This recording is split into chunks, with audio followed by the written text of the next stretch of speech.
വഖഫ് നിയമ ഭേദഗതി ഭാഗികമായി സ്റ്റേ ചെയ്ത് സുപ്രീം കോടതി വിധി. വിവാദ വ്യവസ്ഥകളിൽ ചിലത് സ്റ്റേ ചെയ്തുകൊണ്ടാണ് നിർണായക വിധി പറഞ്ഞത്. നിയമം പൂർണ്ണമായും സ്റ്റേ ചെയ്യാനാകില്ലെന്നും അപൂർവമായ സാഹചര്യങ്ങളിൽ മാത്രമാണ് സ്റ്റേ നൽകാറുള്ളൂവെന്നും സുപ്രീം കോടതി ഉത്തരവിൽ വ്യക്തമാക്കി. 5 വർഷം ഇസ്ലാം അനുഷ്ഠിച്ചാലേ വഖഫ് അനുഷ്ഠിക്കാവൂ എന്ന നിയമത്തിലെ വ്യവസ്ഥ ഉൾപ്പെടെയാണ് സുപ്രീം കോടതി സ്റ്റേ ചെയ്തത്. അന്വേഷണം നടക്കുമ്പോൾ വഖഫ് ഭൂമി അല്ലാതാകുമെന്ന വ്യവസ്ഥയും സ്റ്റേ ചെയ്തു. വഖഫ് സമിതികളിൽ മുസ്ലിങ്ങളല്ലാത്തവരുടെ എണ്ണവും നിജപ്പെടുത്തി. ബോർഡുകളിൽ 3-ൽ കൂടുതൽ അമുസ്ലിങ്ങൾ പാടില്ലെന്നാണ് കോടതി ഉത്തരവിട്ടത്. വഖഫ് സ്വത്തുക്കൾ രജിസ്റ്റർ ചെയ്യണമെന്ന വ്യവസ്ഥയ്ക്ക് സ്റ്റേ ഇല്ല. വഖഫ് നിയമ ഭേദഗതി ചോദ്യം ചെയ്യുന്ന ഹർജികളിലാണ് chief justice BR Gavai, justice Augustine George Masih എന്നിവരടങ്ങിയ ബെഞ്ച് നിയമത്തിലെ ചില വ്യവസ്ഥകൾ സ്റ്റേ ചെയ്തുകൊണ്ട് ഉത്തരവിറക്കിയത്.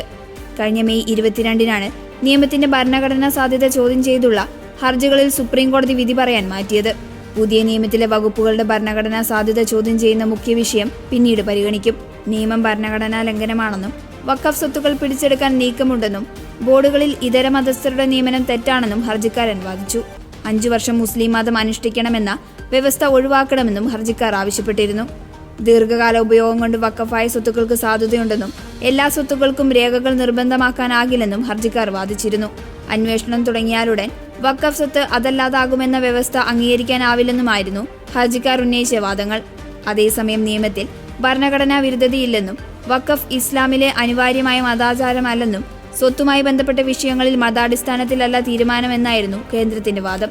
വഖഫിൽ പുറമ്പോക്കുണ്ടോ എന്ന് പരിശോധിക്കാൻ സർക്കാരിന് അധികാരമുണ്ടെന്നും നിയമപ്രകാരമുള്ള നടപടികളിൽ എതിർപ്പുണ്ടെങ്കിൽ കോടതിയെ സമീപിക്കാമെന്നും ഏകപക്ഷീയമായി നിയമം പാസാക്കിയെന്ന ഹർജിക്കാരുടെ വാദം തെറ്റാണെന്നുമാണ് കേന്ദ്രം വാദിച്ചത്. സുപ്രീം കോടതി വിധി വലിയ ആശ്വാസമാണെന്ന് മുസ്ലിം ലീഗിന്റെ രാജ്യസഭാ MP അഡ്വക്കേറ്റ് ഹാരിസ് ബീരാൻ പറഞ്ഞു. 5 വർഷം എന്ന വ്യവസ്ഥ സ്റ്റേ ചെയ്തത് സ്വാഗതാർഹമാണ്.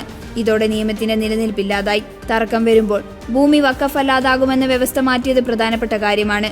പുതിയ നിയമവും മുനമ്പവുമായി തമ്മിൽ ഒരു ബന്ധവുമില്ല. അത് കേന്ദ്രമന്ത്രി തന്നെ വ്യക്തമാക്കിയതാണെന്നും ഹാരിസ് ബീരാൻ പറഞ്ഞു.